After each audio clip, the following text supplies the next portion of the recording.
Slanjava. Welcome to Whiskey and Synths. This is the channel that blends music making and whiskey drinking.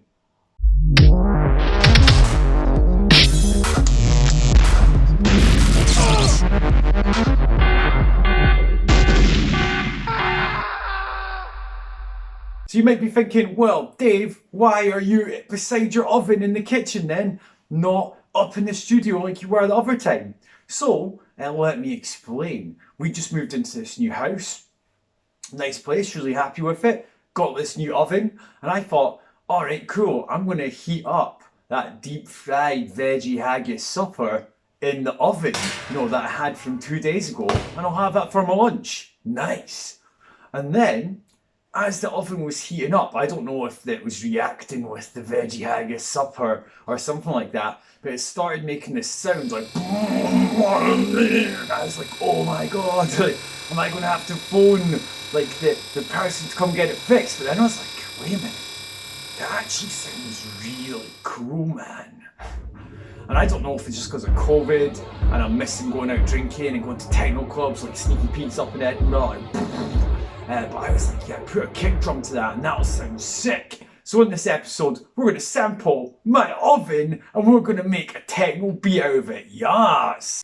One other thing, everyone, if you enjoy this video, remember to hit that subscribe button, the bell button. That'll really help us and it'll help you tune into other tutorials like this where we hack a Nintendo controller to make beats on. We've got interviews with artists at the Edinburgh Festival of Sound and loads of other cool videos on the channel. So, to record the noise of this oven and then get it into Ableton to use for our techno track, I'm going to be using this guy here, the Zoom H2N. The Zoom H2N Recorder is a pretty good field recorder. It's got a screen here with loads of details on it. Once it loads up, gives you your SD card access. Got an on-off button there. You can set in your gain. You can use these dials to skip through your files and stuff like that. You can see the levels on there when I'm talking, which is pretty cool. You can also set the kind of thing you want to record, 2-channel or 4-channel surround sound, an XY or mid-side. And then it's got some inputs and outputs just there as well, which is great. So yeah, I'll be using this guy to record today. So there are some challenges recording my oven with this guy. I've got to make sure that there's no background noise. I've got to set the gain on it to an appropriate level, which is hard because the sound sort of comes on at mysterious times. It's quite loud, so I might set the gain to about halfway and see how we go. But we want a hot signal so we don't get loads of background noise and we get more of the main noise we want to capture as well. The microphone set up down there. Let's play this oven like a synth. Not got that sound yet. Sometimes playing with the dial and turning it down gets the sound. Let's try that.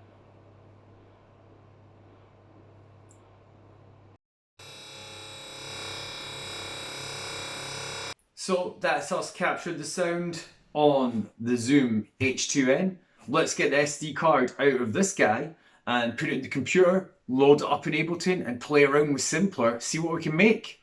Also, probably have a live jam with the samples using some of the synths and drum machines as well. So everyone, I've kind of went to town on this, to be honest. I've put all my samples into Ableton, I've organised them and started doing a bit of sound design using Simpler in Ableton. So let's take a look at it.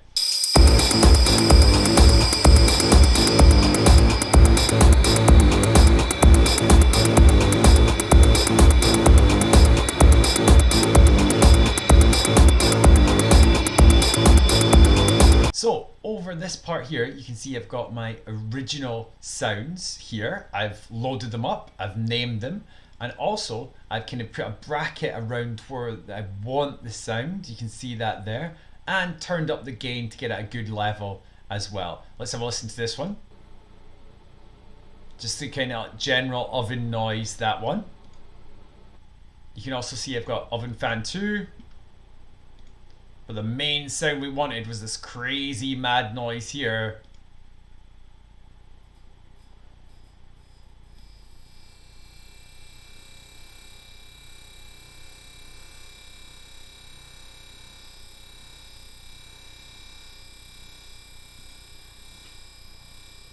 And I did think, oh, it might be hard to get a kick drum sound from it, so I cheated a little bit and got a sound of the oven door slamming, which I've got this one here.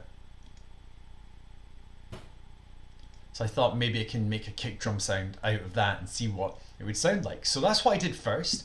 I loaded up a new MIDI track, dragged on the blank simpler, and then I dragged in that sound of the kick drum. So what I can do is I can show you in simpler. I got my brace and brought it right around. These arrows move and brought it right round to where I want my sample to be. I had the fade out like this, so it kind of fades out the tail of the kick. And also I think that was it actually, just kind of simple. And then hit play on it. Let's see what it sounds like. Oh yeah, you can see it's in one shot mode in simpler. One shot is more designed for monophonic samples like bass notes or percussion or any sort of thing that's going to sound once by itself rather than a chord. Classic mode is more like an instrument mode in simpler, where you'd have like maybe a piano sound and you play a chord of it, something like that. Whereas one shot tends to be more used for percussion, and slice mode, I'll show you that in a second. But yeah, one shot is good for percussive sounds. Kick drum's percussive, so there we go. And yeah, I'll play that again. The only other thing I've done is add a bit of compression to it. Remember, if you're compressing a kick drum, you want the attack to be slow and the release to be fast. If the attack is really fast, it means the compressor squashes this part here of the sound wave, which is called the transient. That's like the impact of it, and you want to keep that transient intact in all your kick drum and percussive sounds. So the compressor will only activate once that transient there passes through, then it does its job. And also, to make it bassier, I've done some EQing. I've cut out the really muddy low frequencies you wouldn't be able to hear anyway, and boosted at around 59 Hertz and tailed off some of the highs as well.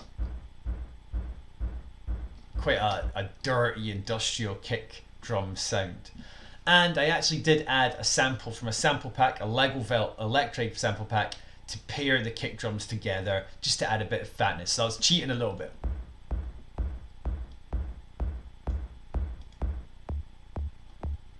That one on its own sounds a bit higher up, so it adds a nice high tone above the bassiness of the kick drum.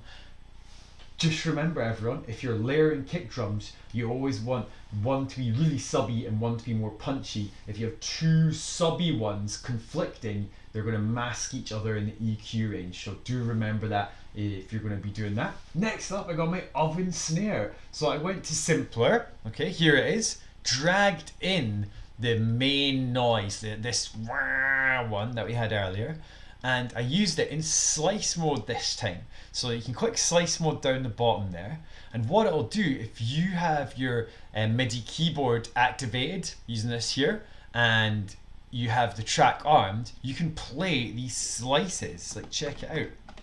Let's see, it's I'll solo that track.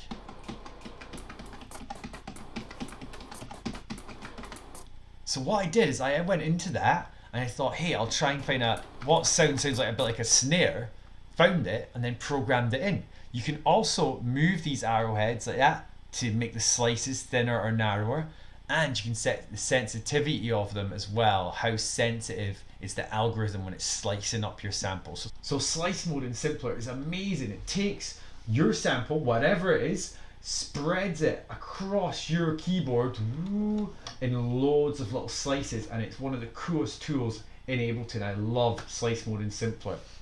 So I used it to find this snare drum sound.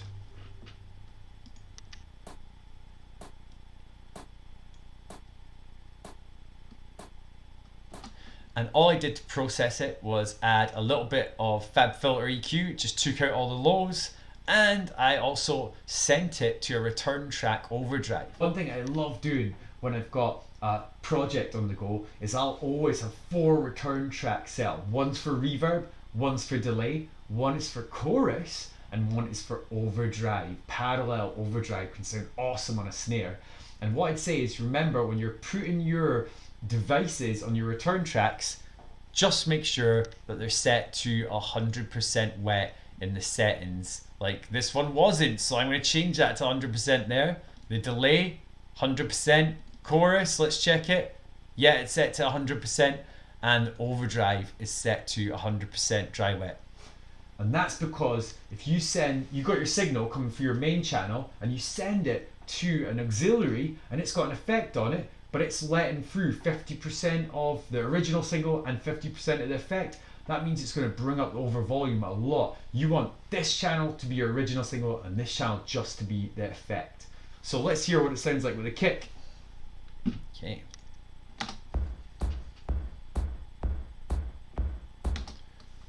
Once I use slice mode to get my snare drum, I use the same effect to get the hi-hats too.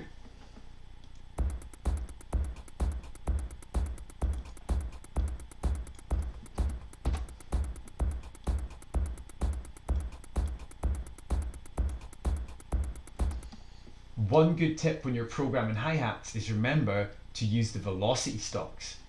You can see here, I've changed the velocity of them like that. It curves along, not by loads, but if you imagine a real drummer hitting a hi-hat really fast, they'll naturally hit it a little bit harder every so often. And usually the first hit's a bit softer and the second bit's a bit harder. So if you can use the velocity stocks to program that in, your hi-hats will sound more natural. And for some percussion, I've done that in a really similar way.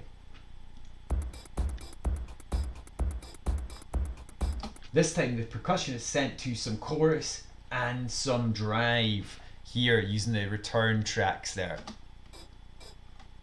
Without it, doesn't sound exciting. One other thing I did is add a noise floor.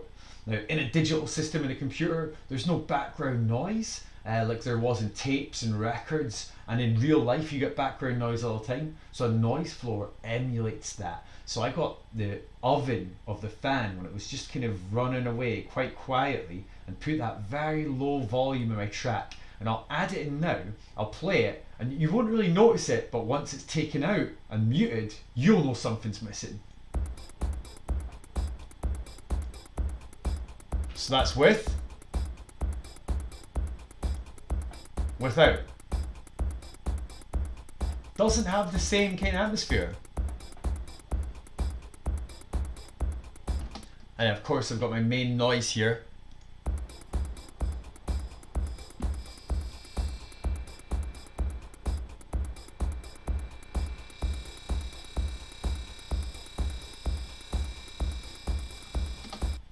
So what I'd love to do is make an arrangement of this. What I think I'll do is arrange it and then map loads of effects to my mixer just here. Ooh, this guy, the Launch Control XL, and play around with the effects and see if we can get a cool arrangement of it.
everyone, hope you enjoyed that little jam session using a sample from my oven. Yes, I'll put the links to that sample down below. You guys can download that and use it in your own productions. I'd love to hear what you've made with it. That would be awesome. If you've made it this far, you've made it to the end of the video, thanks for joining us.